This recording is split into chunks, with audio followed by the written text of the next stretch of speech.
Então agora nós vamos para um diálogo interdisciplinar, que eu vou colocar uma provocação para que vocês dois respondam para a gente. Vamos sonhar juntos aqui. Um projeto interdisciplinar unindo química, biologia, linguagem, robótica. Poderia acontecer na escola? E como? Você começa, Marley? Opa! Você deixa Poderia. mais velho. Você começa. Olha só! Nossa, professor Zezito. Mas vamos lá, professor. Gente, poderia, pode e deve, né, professor Everaldo, professor Zezito? A gente precisa trabalhar de maneira interdisciplinar e até o professor Everaldo sempre coloca, né, transdisciplinar, a gente vai além, porque não é só, por exemplo, o professor Marta é professor de língua portuguesa, literatura e redação, mas como trazer a perspectiva de um conteúdo programático, língua portuguesa, para o contexto de uma educação tecnológica? Não tem como fugir, a gente precisa estar dentro desse alinhamento, trabalhando com a metodologia STEAM e entendendo que a comunicação, a oratória, na perspectiva tanto da biologia, da química, da linguagem, da robótica, tem algo a contribuir com eficiência dentro dessa perspectiva de educação tecnológica. Se me permite, professor Everaldo, eu lembro que na perspectiva de storytelling, né, os meninos, para fazer a projeção, né, o projeto para a FLL, eles tinham que criar um avatar. E esse avatar, um persona, né, que teria uma dificuldade e a gente teria que resolver essa dificuldade dentro daquilo que foi proposto pela FLL. Eu lembro que a gente participou e foi até voltado para artes, e os meninos executaram um trabalho para resolver o problema de interação, já que a persona apresentava uma deficiência, como que ela poderia interagir? Na perspectiva da comunicação, da acessibilidade. Então, não temos como fugir dessa perspectiva de promover uma educação tecnológica. E a Trivium, né, que trabalha com a metodologia STEAM e que tem a metodologia Trivium, né, com a carinha desses cidadãos que aqui estão, o professor Everaldo, o professor Zezito, o professor Fernando, o professor Marley, dentro das suas especificidades, dentro das suas áreas, trabalhando nessa perspectiva de educação tecnológica. E aí a gente desenvolve alunos que podem ir para uma apresentação de trabalho com o conhecimento, com a fundamentação da oratória, tendo a tranquilidade do conhecimento científico, tecnológico, com muito mais ênfase, com muito mais qualidade. Muito bem. Professor Zezito agora. Não, bacana demais. E pensando aqui, né, numa parte um pouquinho mais prática, quando o Everaldo fala de todos os sentidos, a gente precisa de levar em consideração que corpo e mente não podem ser disseminados, separados um do outro. Então, nós teríamos que fazer uma conexão que é uma coisa impressionante, que nas reuniões que nós temos aí quase todos os domingos, a gente tenta sempre promover essa conexão entre os saberes de cada um de nós, entre as experiências que nós temos, né, com mais de 20 anos de sala de aula que nós todos aqui temos. Então, não dá nem para fazer todas as contas.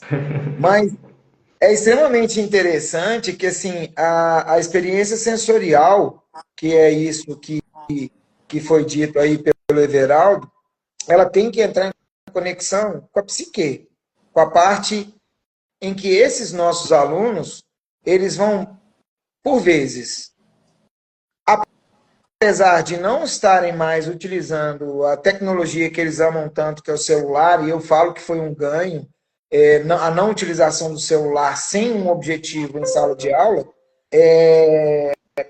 acho que promover uma conexão entre todas essas disciplinas poderia fazer o bem, principalmente para esses alunos que chegam em sala desanimados, tendo que ter basicamente mais do mesmo, né?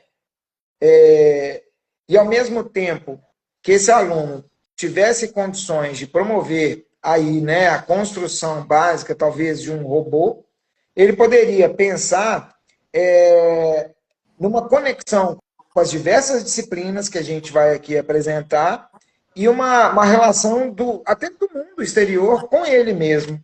Mas uma conexão que seria uma conexão orientada, porque a gente precisa de pensar que nós, enquanto professores mediadores, temos alunos aí que são das mais diversas formas possíveis. Alunos que têm deficiências cognitivas, alunos com deficiências, com problemas sociais diversos, que a gente não pode deixar de observar todas essas coisas, que não tem acesso ao mínimo de informação, não teve uma educação básica de qualidade. Então, assim, o trabalho, ele não é simples. Então, promover tudo isso para esses meninos que nós temos aí é extremamente complexo. Mas, por exemplo, dentre as coisas que eu pensei quando foi feita essa proposta,